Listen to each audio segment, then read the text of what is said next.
Gubernur Sulawesi Utara, Oli Dondo Kambe, bersama Forkopimda Sulut melakukan rapat secara daring bersama Presiden Republik Indonesia Joko Widodo Senin 7 Februari 2022.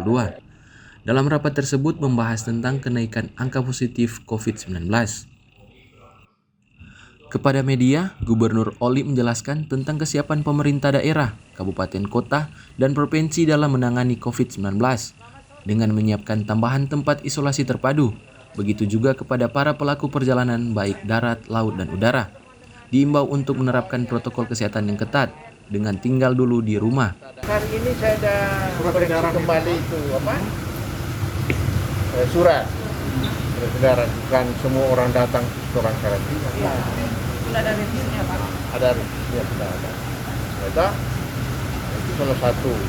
Nanti kita lihat perkembangan dan yang penting kesiapan pemerintah daerah, kabupaten kota, dan pemerintah provinsi dalam menangani COVID-19.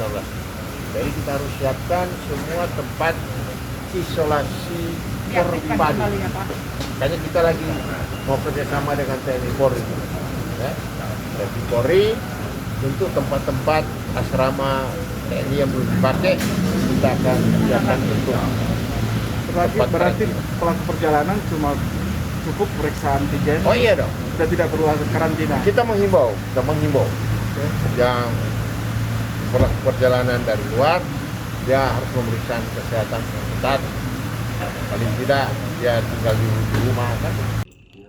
Adapun anggota Forkopimda yang hadir adalah Pangdam 13 Merdeka, Kapolda Sulut, dan Rem 131 Santiago, Ketua DPRD Sulut, dan pejabat lainnya.